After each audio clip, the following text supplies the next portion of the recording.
Good morning or afternoon, everybody. Thank you for joining us today. As we go through today, do me a favor. If you have any questions, go ahead and send them in via the Q&A box. That is how I will see and respond to questions, not the chat box. So without further ado, let's go ahead and get started. Today, we are talking about our new Wi-Fi 6 APs. So I did a similar presentation to this about a month ago, talking about the 3 Wi-Fi 6 APs we had. Today, I will be adding in another 2 Wi-Fi 6 APs. Give me just a second here.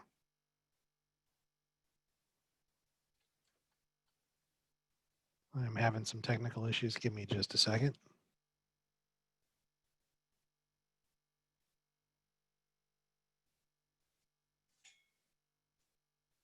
I do not know what's going on here. Okay, anyway, let's continue on. So today we'll be talking about our complete lineup of 5 APs. So we'll start off by talking a little bit about Wi-Fi 6 itself, for those of you not familiar with it. So basically, we'll start with a brief history here. Wi-Fi originated back in 1997 with 802.11. Since then, we've added new technologies to it, starting with 802.11a, b, g, etc. So one of the problems we have here is everything is built on top of that old original spec. So back in 1997, right, there wasn't as much demand for Wi-Fi or for network use. So, we weren't streaming videos. A photo taken with a digital camera, if you even had a digital camera back then, was probably like 640 by 480 or even less, versus today where you can have, multi-gigapixel cameras or photos taken from your cell phone. So we're using a lot more of the network. We've got a lot more devices trying to get on that network. And unfortunately, it was never really designed for what we're using it for today. And we've just been building and trying to fit in and add things on top of it. And that's caused some issues over the years. If you've ever joined our Wi-Fi 101 presentation, I go into a little bit more in depth on some of those issues. So 802.11ax is AKA Wi-Fi 6. It actually hasn't been ratified yet. It is expected to be ratified the end of this year, if we're lucky. But it's pretty much through the process and pretty nailed down at this point. So before Wi-Fi, we have what we call contention-based. And this has to do with many of the ways that Wi-Fi works. So one of the problems we run into here with traditional Wi-Fi is going to be interference between different access points operating on the same channel. That causes interference. You have other contention-based stuff such as there's no scheduling of whose turn it is to get to talk. So what happens is your Wi-Fi device listens to see if somebody else is talking. If it doesn't hear anybody, it decides to transmit. But as you're streaming video, as you're adding more and more client devices onto your network, it's much more likely that 2 or more devices will decide to transmit at the same time. They'll both listen, both hear the gap, and then both decide to transmit at the same time, interfering with each other. We also don't use the spectrum very well. You've got a dedicated wide channel that you have to use, 20 megahertz, 40 megahertz, whatever. So Wi-Fi 6 tries to solve all of those issues. So it's been designed from the ground up to deal with all of these contention-based issues and get rid of them, allowing us to reuse spectrum, reduce interference between different Wi-Fi 6 devices, schedule devices so they know when it's their turn to transmit, and the ability to break up what's being used into multiple subcarriers based on how much bandwidth is needed for each individual device. So Wi-Fi 6, in theory, at some point here, we'll be able to support almost 10 gigs of wireless throughput. So this is similar to other Wi-Fi speeds where realistically you're probably at best going to get around half that in the real world what you can transmit from your computer to another device, just because of all the overhead that goes into making Wi-Fi work and reliable in this shared RF spectrum that's prone to interference and other things like that. It's designed to give you up to 4 times capacity. And the cool thing here also with Wi-Fi 6 is it operates in both the 2.4 and the 5 gigahertz spectrum. A lot of people don't realize this, but 11AC devices, the 11AC part is only on the 5 gigahertz radio. The 2.4 gigahertz radio is still operating on 11N. In addition, Wi-Fi 6 has been designed so it can be used in other frequencies as well. So as you may have heard, the FCC is opening up the 6 gigahertz spectrum for something similar to Wi-Fi use, unlicensed use. So Wi-Fi 6 will be able to move into that space. You'll need different hardware that's purposely designed to work in the 6 gigahertz spectrum, but the core technology stays the same. It's just going to be a matter of changing the radio and a little bit on the RF chip. So some of the other technologies we got here in Wi-Fi 6, we can do 8x8, so 8 spatial streams, both on transmitting and receive. The ability to do MU-MIMO, so being able to send data simultaneously to multiple client devices without interference. And unlike 11AC Wave 2, which could do it only in one direction from the AP to the client device, Wi-Fi 6 also allows it to go in the other direction, multiple client devices transmitting at the same time. We've got now OFDMA is how we're handling things here. So this allows scheduling and breaking into subcarriers. We've got resource unit scheduling, so we can schedule times to help try to eliminate multiple devices trying to transmit at the same time. We've increased the encoding from 256 to 1024 QAM. We have something called BSS color coding. This allows multiple devices communicating to different access points to be able to basically flag their traffic as to which device they're transmitting to. So allowing you to reuse airtime even when on traditional 11AC, 11N access points, it would cause interference. It won't cause interference with Wi-Fi 6.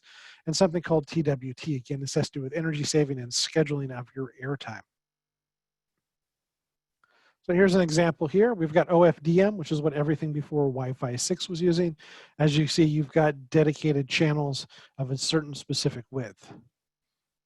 With OFDMA, we're able to allocate based on the user's demands to give faster devices more bandwidth and other devices less. So spatial reuse, this is showing here your traditional way of planning out your access points, right? So they don't overlap with each other. So you try to space them out so there's no AP on the same channel directly bordering it.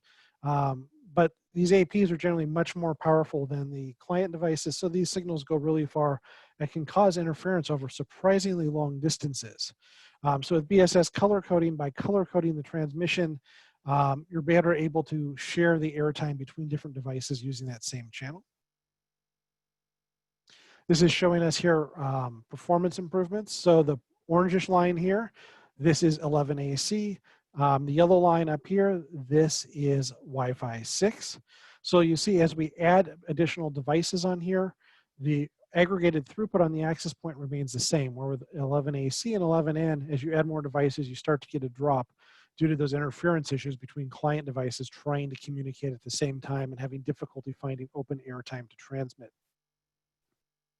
So and this is showing here per client throughput, how it handles versus yellow here again, Wi-Fi 6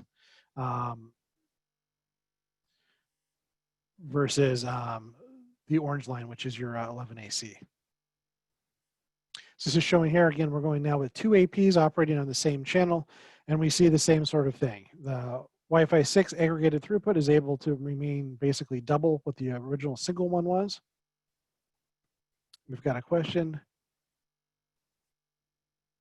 I'll get to that question in a second. This is showing here the same sort of thing where, let's go back to the previous slide.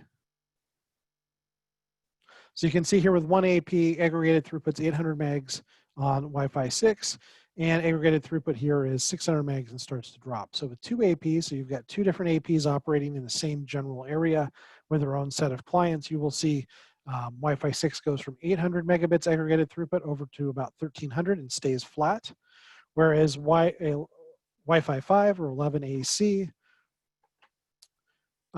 starts at the same about 600, right? Because they're sharing that airtime, and we get the same sort of performance drop we saw with just the one AP. So let's look at that question. Does the drop happen if using AC devices on a Wi-Fi 6 AP? So that's a good question, and yes.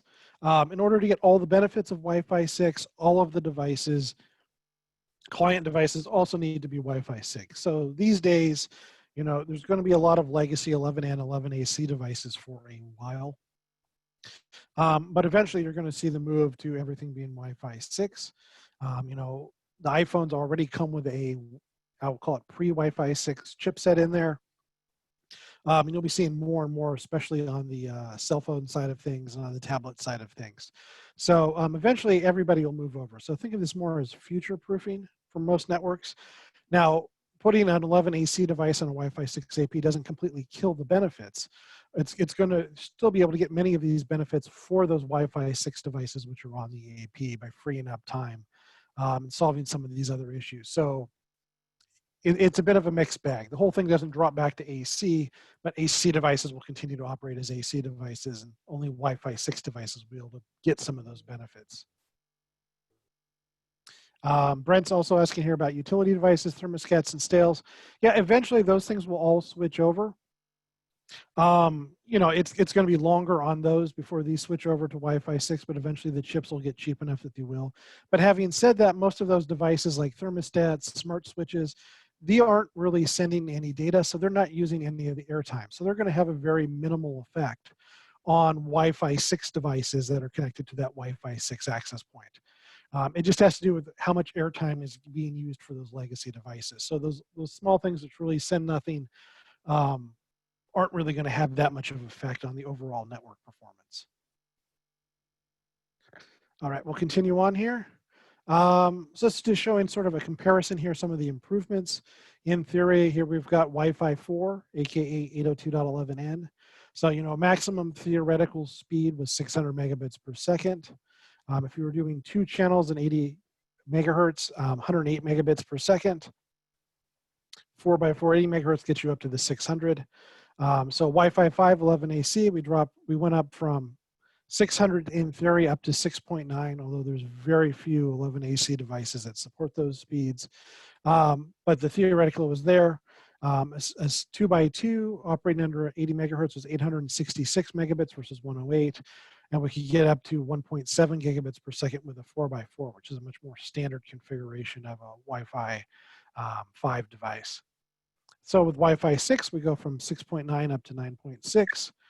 And connectivity here with a 2x2 80 megahertz goes from 866 to 1.2 gigabits per second. A 4x4 goes from 1.7 to 2.4. So you can see there are some significant increases here in just overall speed. And this is before you count in some of the benefits of some of that other new technology. So this is our Wi-Fi 6 business AP portfolio here for you. You will notice these 2 guys here flagged as August. When we originally scheduled this webinar, our hope would be that these would be launching in early August, so this would be right before them.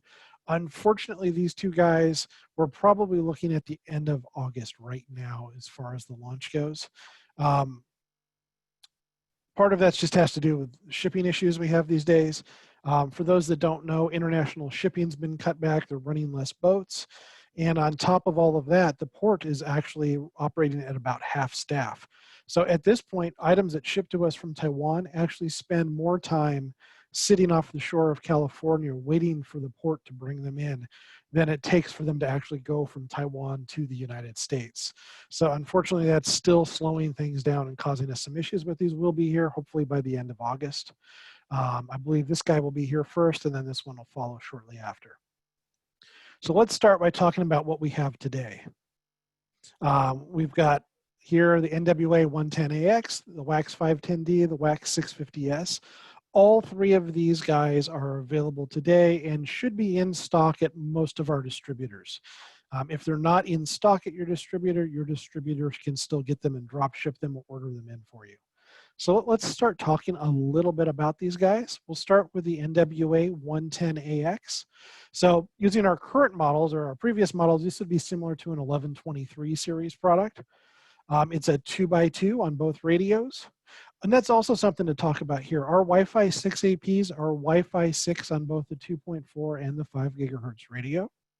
Some of our competition, names will not be named, is actually using 11N still on their 2.4 radios. So you're only getting the benefits of Wi-Fi 6 on the 5 gigahertz radio, not the 2.4 on some of our competition. Just wanted to point that out. That's something to keep an eye on when you're comparison shopping and looking at data sheets. So we are Wi-Fi 6 on both radios on all of our access points. This supports Nebula Flex, so you can use it standalone or with Nebula. And it does have cellular filter in there. Let's briefly talk about this. So this is something that people maybe aren't so aware about, but with Wi-Fi, or excuse me, not Wi-Fi, with the move here in to 5G from LTE, they're using more and more spectrum that borders Wi-Fi. They were already kind of doing it with LTE, but it's become even more of an issue now with 5G. And so what happens is, well, in theory, a cellular tower is operating on a different frequency than the AP. They're close enough together, and the power coming out of some of those towers is strong enough that it bleeds over into the Wi-Fi spectrum. So that's what this filter here is for, is to help filter that out.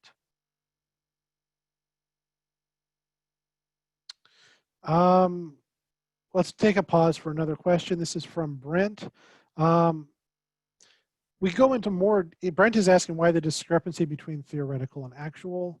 I forget which slide it is we were talking about here, but if you join our Wi-Fi 101 webinar, we get a little bit more into it. The short version is actual throughput versus the theoretical. So the 802.11 standard measures speed. So how much, when it's talking throughput, it's looking at how much data is being sent between your access point and the client device. Because Wi-Fi is operating on this unlicensed spectrum, and it has to play nice and share the spectrum with all sorts of other non-Wi-Fi devices, and it's not allowed to interfere with any other devices, and just because you're using this radio frequency that's just prone to all sorts of other sources of noise and interference, from, you know, industrial equipment, microwaves, things like that, you need to have a lot of error checking and other, you know, technical stuff that goes into making sure the data that gets sent from your phone makes it without being, you know, altered at the access point. And so because of that, there's all sorts of error checking and other safety protocols that go into the data. So anytime you're dealing with a Wi-Fi type device, the claimed rate is based on the 802.11's standard, which is measuring the total data sent between devices. Most people, when they're doing a speed test, are doing something like speedtest.net. So it's sending data, you know, from their server to your PC, and all you care is about that data that's going from there to there. And then you've got all this overhead that sits on top of it as it goes from wired to wireless to get to your device. So that overhead, or that throughput, the overhead there is then generally around 50% of the measured rate. So basically, if you send 1 byte of data from your laptop to an access point, you're probably actually sending 2 bytes of data realistically that goes between the two in order to make that work. So that's where that comes from. But if you join our Wi-Fi 101 webinar, we get a lot more into how that works. Okay, back on to the presentation today. And sorry guys, I know I'm a little bit scatterbrained today, and I apologize for that. So this is just showing how the device is made. And this is important because when you look at our products and you look at other vendors' products, there is a difference in the manufacturing and design, which does affect the product itself. And I'm not just talking about comparing us to a low-priced competitor such as Ubiquiti. Even if you go up to some of the more expensive stuff from Aruba, from Ruckus, you open them up, you will see the difference. Or if you hold one of our APs and hold the equivalent from one of our competitors, you will feel the difference. So let's talk a little bit about some of the stuff we do. So we're talking about a solid state device. So there's generally 2 points of failure. The first point of failure here is capacitors. So most capacitors, there's a lot of different types of capacitors out there, but most capacitors that are used in electronics products are electrolyte based. So they've got a little bit of salt water essentially built into them. Those over time can dry out, they can leak, they can cause issues. So that's a very common cause of failure in solid state devices. So we use solid state capacitors. So there's nothing there for it to leak. There's nothing to dry out, nothing like that. So that improves the life of the product itself. The other thing you will notice on all of our devices is we've got this big metal heat shield in the back. So this is pressed up against the back of the PCBA, and it's designed to draw heat off the board and the components and vent them out the top of the device. So this is really important because the other major cause of failure over time is heat fatigue. It can cause solder joints to crack. It can cause chips to burn out so the switches get stuck. So this helps, again, prolong the life. If you look at some of our cheaper competitors, they don't have vent holes, let alone vent holes and some sort of heat shield to help pull the heat off the board and chips and vent it out of the device. As we talked about before, we've got a filter in there that's designed to filter out 4G and 5G interference. Um, You'll also notice that we generally have more EMI shielding on our boards than most of our competitors do. It just helps us that much better with EMI and isolation of those chips. The other thing you will see here is we'll also have another metal shield on top of our PCBA, and we will have our antennas mounted directly to that, where most of our competitors will mount the antenna directly onto the PCBA. So by moving it off there a little bit, again, we're dealing with some EMI issues and getting just a little bit better performance. So at the end of the day, it gives you just a little bit better signal to noise ratio. It's not going to make a big difference if you're really close to the access point.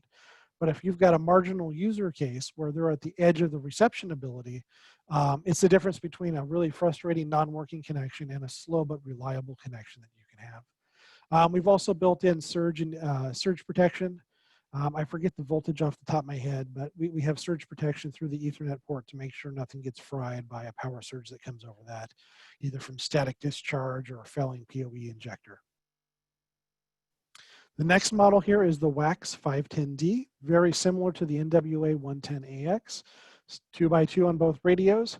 This adds our dual optimized antenna technology. For those of you not familiar with it, most ceiling mount access points have one antenna pattern that's designed to be mounted on the ceiling in a central location and radiates out the signal in sort of an umbrella shape. But a lot of times you don't get to put them on the ceiling for whatever reason. You end up having to mount some access points on the walls. So when you do that, the antenna coverage or the antenna pattern isn't ideal for providing coverage because it's optimized for the ceiling. So we have two sets of antennas in the WAX510D, and we allow you to switch between a ceiling mount pattern and a wall mount pattern. So you can optimize based on where you've installed it. And this is also Nebula Flex Pro, so it includes 1 year of Nebula Pro Pack. So let's talk a little bit about Nebula Flex. So we have two versions of Nebula Flex. We have Nebula Flex and Nebula Flex Pro. And basically, it's about giving you the ability to manage your device in the cloud. So the Nebula Flex devices can switch between modes. So it's up to you, and you've got the ability to change it anytime you want to. So Nebula is our free cloud managed solution. It lets you manage all your devices, all your customers, all their sites through one simple website. There's no additional hardware or software that needs to be installed on site. And it allows you to do remote provisioning. You just need to scan a QR code, assign it to the customer. And once the device has power, it reaches out to the cloud, downloads its configuration, and updates its firmware. Standalone is your traditional standalone, right? You just go in to the web GUI by going to its IP address and configure it directly. So you can switch between the two. Nebula Flex Pro adds in our Pro Pack. So Pro Pack, some additional features that are part of our cloud. So regular Nebula is free, gives you full access to most features. Pro Pack unlocks a lot of reporting, alerts, additional users, things like that. So that's generally done on an annual license. So the WAX510D will come with 1 year of Pro Pack where the NWA110AX does not. Also with Nebula Flex Pro devices can also be managed by a controller. So you've got three options: standalone, cloud, or controller. So that's either our standalone NXC controllers, or it's just about any of our USG, ATP, Zyxel products have built-in wireless LAN controllers. So again, here's the breakdown of how the device is. It's basically the same design here. We've got the heat shield back here. We've got the EMI shielding. We've got the other noise spreader up here and the antennas. As you can see, there's a lot more antennas since we have to cover two different antenna patterns. This is just a visual representation here. Ceiling mount AP. AP is here. Signal radiates out like this. If you mount it on the wall, that doesn't really work too well. So we switch over to a wall mount, and the signal pattern is optimized for being installed on a wall. So this is showing you here who our competitors are. So the WAX510D, we compete with like the Aruba 500 series, Ingenius's 357 and 220s. So we are using standard 802.11ax. Ingenius is using pre-11ax. So these are chips that do not support the full Wi-Fi 6 standard. So you lose out on upstream OFDMA, you lose out upstream MIMO, BSS coloring, and some other features there. Only we offer the dual optimized antenna. We have higher output power on both the 2.4 and the 5 gigahertz radio than either of the competitors there. Same basic 2x2 spatial streams. And we're giving you, the free cloud, paid cloud, standalone, and controller mode. So I mentioned this on the Ingenious. This also affects some other products out there from some big names, Cisco. So the trick here is, as I mentioned, the Wi-Fi 6 standard still hasn't officially been ratified. Yet we had products coming out at the end of 2018 claiming to be Wi-Fi 6. So these were early chips based on some of the early parts of the standard and not the whole standard itself. So what's happened here is we've had various versions here of chip, of Gen 1 here. So this chart is showing you Qualcomm, Broadcom is in the same boat, very similar differentiation between Gen 1 and Gen 2. And there were multiple versions of Gen 1. There's a Gen 1, Gen 1.1, 1.2. So basically, the standard wasn't locked in enough, and the chipset vendors didn't have enough time to fully build all of those features until the Gen 2 chipsets. These Gen 2 chipsets only started shipping towards the end of summer and fall last year. So any sort of Wi-Fi 6 device that came out before, say, August last year is using a Gen 1 chipset and is missing out on some of the key Wi-Fi 6 features, which make Wi-Fi 6 so cool and interesting. So that's something to keep in mind. The data sheets won't say pre-6. The data sheets obviously aren't going to draw out, hey, by the way, we don't support everything in Wi-Fi 6. So one of the easy ways to tell is just when did this product launch? If it launched before August last year, it's probably using a pre-chipset. Some newer products are still using the pre-chipsets because they're cheaper. So it's not a guarantee, but it's a pretty good rule of thumb to go by. And then, as I mentioned before, some of our other competitors are only using Wi-Fi 6 on the 5 gigahertz radio, not on both. So it is something to keep in mind when shopping here. So here's a comparison here between us and Aruba. So it's R510D versus the AP505. So the same APs you saw in that comparison sheet. We've got two different colors there, orange and yellow. So those are showing performance using either the ceiling mount antenna pattern or the wall mount antenna pattern. And then the Aruba is in blue. So as you can see, both on transmit and receive, we outperform the Aruba there. Using the 2.4, same sort of thing, although maybe not quite as pronounced. Oh, there's my Nebula Flex Pro slide. Got those out of order, my bad. So now on to the WAX650S. So this is sort of our flagship AP and will be for some time. So this is 4x4. So like I said, Wi-Fi 6 does allow up to 8x8. At this point, we have no plans for an 8x8. We're finding that there's a lot of people out there, the networks just aren't really able to handle the faster throughput of those guys, and the cost is still up there. So it'll be a while before those chips come down in price. So 4x4 versus 2x2 on the other two models. This does have a 5 gig Ethernet port for the connection there. So if you have multi-gig, you'll be able to get your full performance. We have smart antenna built in, and this is Nebula Flex Pro. So 1 year of Nebula. This is showing you the hardware here, 5 gig input, another 1 gig coming out. So you can daisy chain this to another non-PoE device. So again, very similar design to what we saw in the other ones. We've got that, heat sink back here. We've got the heat spreader. The antenna is not mounted to the PCBA, the 4G, 5G filter, all that fun stuff. But we've also added some other things. We've got a third radio in here that's designed for scanning the environment. So it's really helpful both for rogue AP detection, but it's also helpful if you're using DFS channels to doing scanning of the other channels to make sure if you need to switch channels, you're ready to go.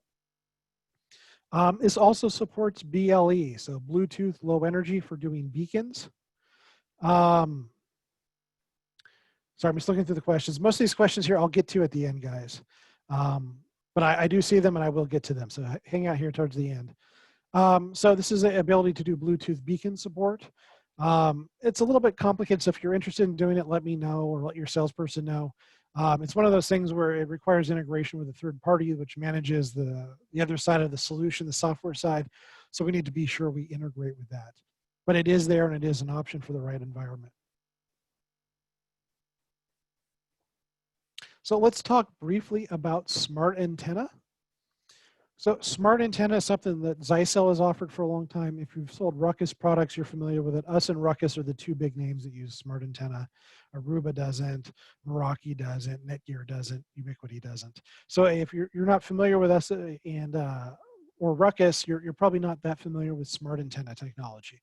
But basically, it's been designed to increase capacity, increase coverage, and reduce interference. So your traditional AP is a ceiling mount AP. It's got this nice sort of round and umbrella shaped coverage pattern, both for transmitting data and listening to receive data. There's also directional panel mount APs. These are primarily used outdoor point-to-point applications where they focus the beam in one direction. So smart antenna does something a little bit different here. So this is just showing, here's your AP in the center of the room. Here's, say, a microwave, which is a source of interference. It could be an access point over here. It could be somebody's Bluetooth device. Who knows? As you can see, it causes interference, which will cause interference from client devices trying to connect. And again, it doesn't have to be microwave. It's just what we're using in this example. So smart antenna does something a little bit different. So smart antenna literally has hundreds of different antenna patterns it can choose from, right? So a traditional AP has one antenna pattern. Our dual optimized APs have two antenna patterns. Smart antenna APs have hundreds of antenna patterns. So we have an algorithm which keeps track both of where the client device is in relationship to the access point.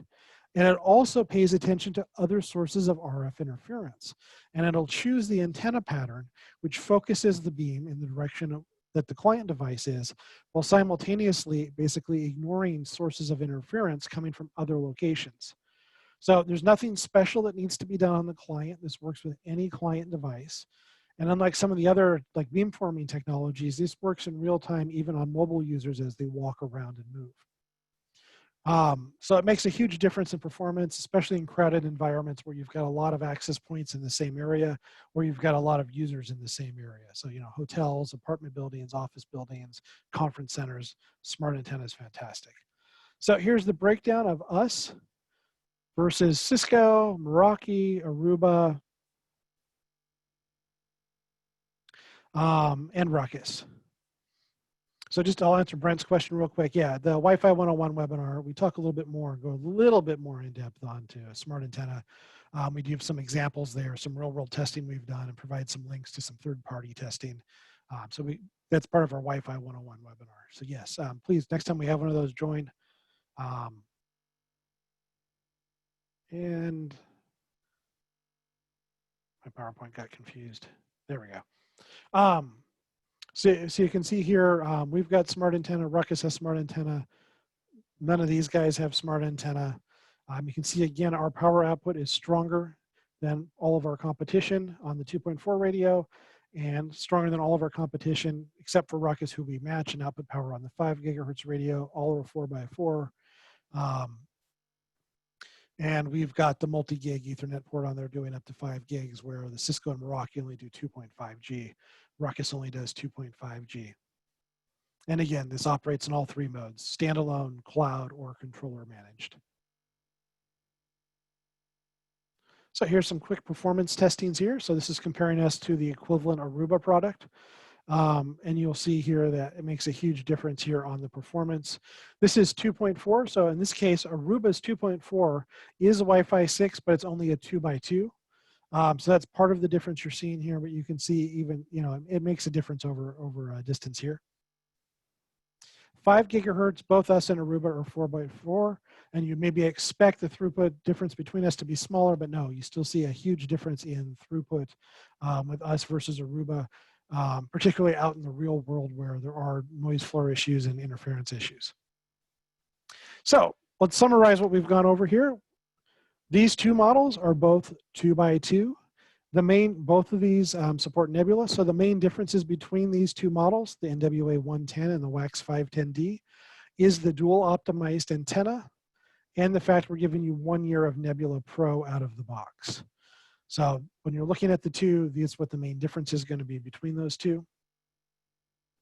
Adding in the WAX650S, We're going from 2x2 to 4x4 as far as the spatial stream. So the speed's going from 1775 to 3550 on the wireless side of things. We have added 5 gig Ethernet, smart antenna, a dedicated scanning radio, and the Bluetooth BLE. So that's what the difference is there. So when you're looking at it, you'll see there's a small price difference between these two and then a big price difference here. That's partially why. So now let's talk about those other two APs. So these are the new ones that are coming, hopefully end of August, we'll have them ready to sell. So the first one is the NWA210AX. So similar to the Aruba that we compared against on those speed charts, the 2.4 is 2x2, the 5 gigs is 4.4. Both are still Wi-Fi 6 though.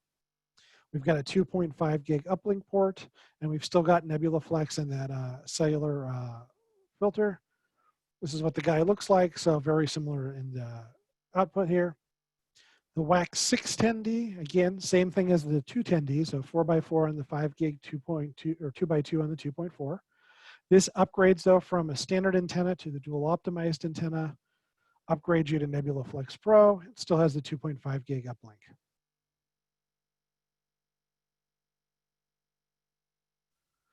And design is similar to all the other models we've talked about here. You've got this big heat spreader here, the vent holes, all the shielding on the PCBA for EMI, moving the antennas off the PCBA. So all the same stuff we talked about on the other guys. So if you're looking at these and trying to decide between the two, the benefits from going to the 210AX to the 610D is getting the dual optimized antenna and the Nebula Flex Pro. So here it is again, everything here together. So 2x2, 2x2 on both radios, on these two guys, both with 1 gig Ethernet. So again, moving from the NWA110AX to the 210, these are both Nebula Flex devices, faster on the 5 gigahertz radio and the 2.5 gig Ethernet port in order to help support those faster speeds. Going up to Nebula Flex Pro, so all of these include at least 1 year of Nebula Flex or Nebula Pro, and can be managed with a controller. So if you need the Pro Pack, or you want to do controller managed, these are the 3 models you would look at. So going from the 510 to the 610, both are dual optimized antenna. You get the faster 5 gigahertz Wi-Fi, and you get that 2.5 gig Ethernet. And then going from the 610 to the 650, you go up to smart antenna, you get faster speeds on the 2.4, faster Ethernet speed, the built-in scanning radio, and the Bluetooth. So when looking at these guys here, you want to also be sure that you're pairing it with the appropriate switch. So particularly with the 650S, you want to pair it with our XS1930 12 HP. So this includes up to 10 gig ports. So this will support the 5 gig that the WAX650S requires for full performance. This also supports 802.3 BT PoE. So the WAX650S does require BT PoE, which is a new higher powered Wi-Fi standard. It will still work if you plug it into an AT switch. We do have some customers that are still using this, that are using the WAX650S on the paired with the GS2210 switches. So it's only a 1 gig Ethernet connection. It's only AT power.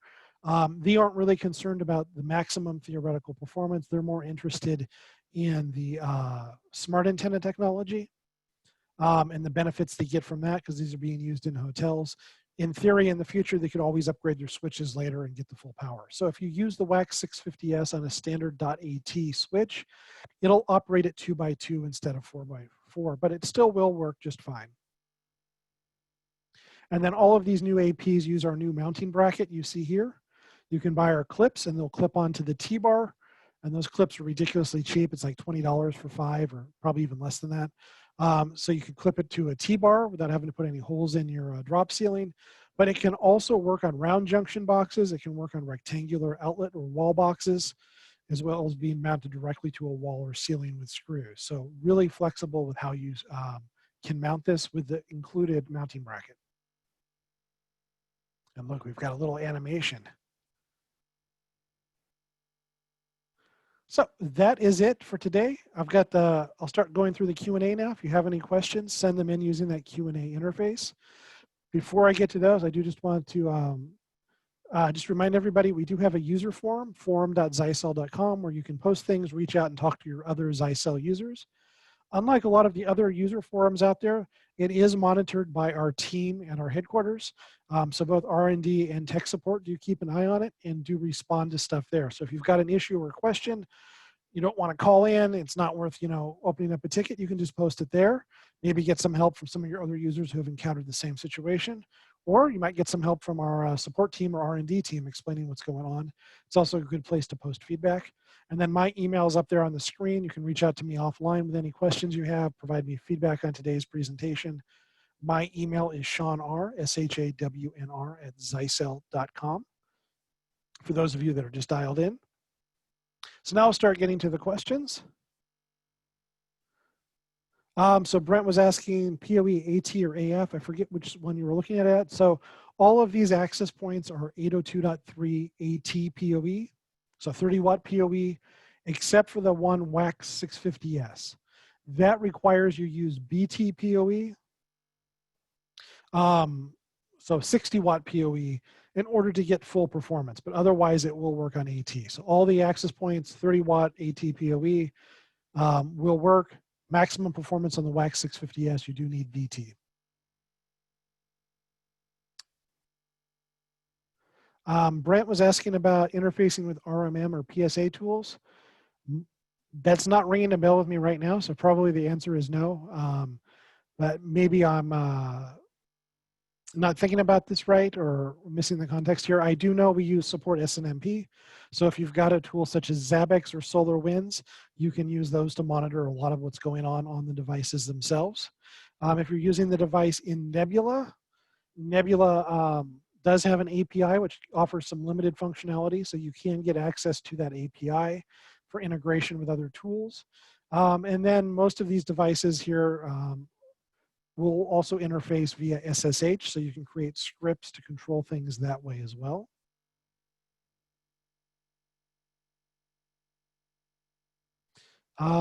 So let's see here. Brent and Joe have both asked about cost on the devices. I don't have the numbers off my head. Most of these guys that we talked about today are probably going to have a street price between 200 and I think 300, 200 and 350. The WAX650S has a street price of 650, so it is a big jump because you're getting that extra radio, the Bluetooth, the smart antenna. But there's generally about $50 difference between each one of these APs as far as the end price goes. This is coming from Ty. So he was asking about getting an evaluation. So reach out to your salesperson. As long as you're part of our partner program, we can get you one. So you'd reach out to Jacob, reach out to Ivan, let them know you want to get your hands on one, and they can probably get that approved for you. I don't know the full details on how they have to qualify it, but I think we're pretty liberal on being able to send out a 60-day demo on any of these APs that you might be interested in.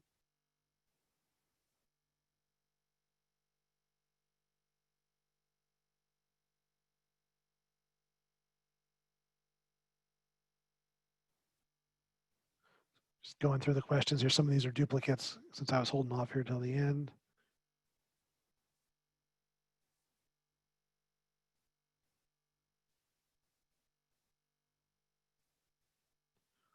I think I've got them. If you had a question and I skipped it for some reason, go ahead and type it back in or reach out to me offline. Here's another question from Doug. Doug is asking, how will these work with the NXC 2500? So these will work with the NXC 2500. So you absolutely can use that with them. So when you're using the NXCs, there's two different management ways of doing it. One is we've got dedicated code just for the device. The other one is, I forget the terminology we use. It's like future forward or something like that. So these all will work with the future forward, which will get you most of the core functionality. And then if we don't have it today, there will be a firmware upgrade in a couple months, which gives you full functionality on all of these. And then the same thing holds true if you're using the USG or ATP. They'll all technically work. You may lose some of the features at the moment, but they will be added with the firmware firmware upgrade later on. So Ty was asking about needing a special switch for the 650S. So we recommend you use the XS1930 dash, was it 12 HP, 10 HP? Use that. And so the reasons for that is, one, in order to operate full 4x4 on both radios, you need to support BT PoE. So at the moment, we've only got 2 switches that support BT. That switch, the XS1930. We've also got a GS 1350-6 HP. So you need to use one of those 2, or alternately, you can also use AC power. We do sell an AC power adapter. So that'll get you the full 4.4. And then the other reason we're suggesting to use the XS is because the high throughput on that device, it's really a good idea to use a multi-gig connection. So the WAX650S supports up to a 5 gig Ethernet connection over copper. So we recommend pairing that. So then we've just got the one switch, the XS1930, which supports both the BT PoE power and the multi-gig on the copper ports. So that's why we're suggesting you use it. Again, if you don't have it, or you don't want to make that big jump today, we do have customers that are just using the GS2210s, realizing that there's going to be a bit of a performance hit. So they're only operating at 2.2, and obviously maximum throughput's limited to 1 gig, which is the Ethernet speed. But we do have people doing that because they really love the smart antenna and what the smart antenna does in some of these tough environments. So they're willing to pay the extra money on the AP to get the smart antenna and the Wi-Fi 6 performance, and they're looking at it as being future-proof. So, you know, a year or 2 down the line, maybe they can talk their customer into also upgrading their switches.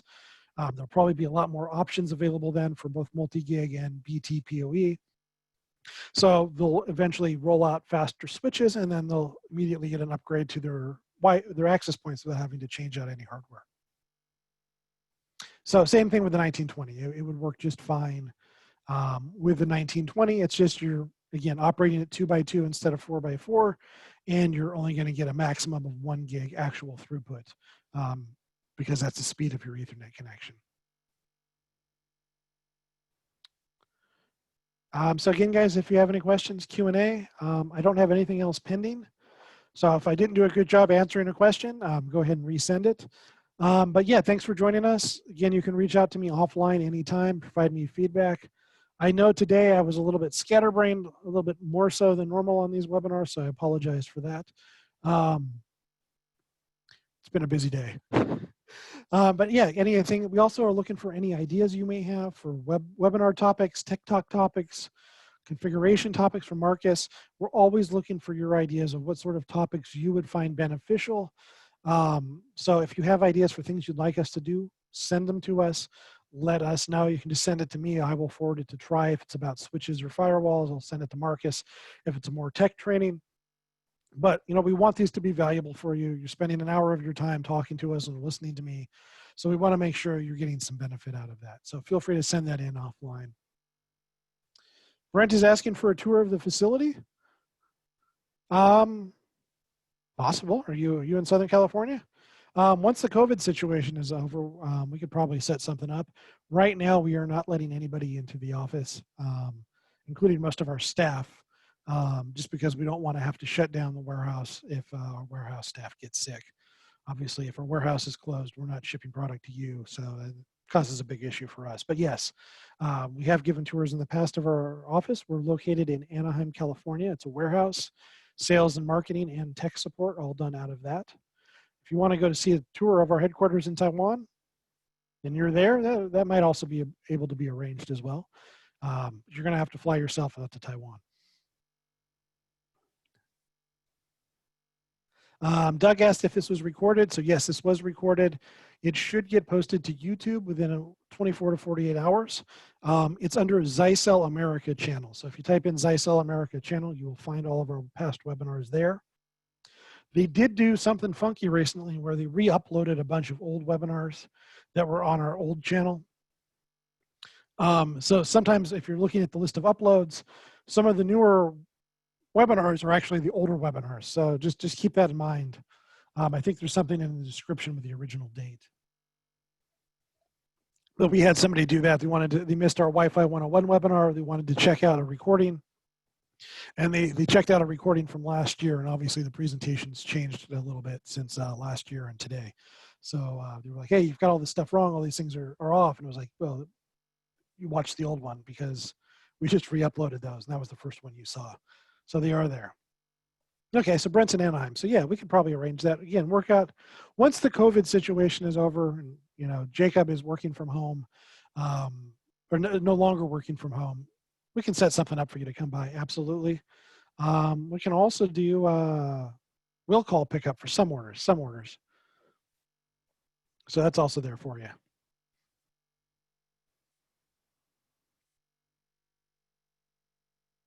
Okay, guys, I'm going to go ahead and end today's webinar. Thanks for joining us. Again, if you have any questions you're working on or we're typing up, just highlight it, email it to me directly. I will get back to you about it.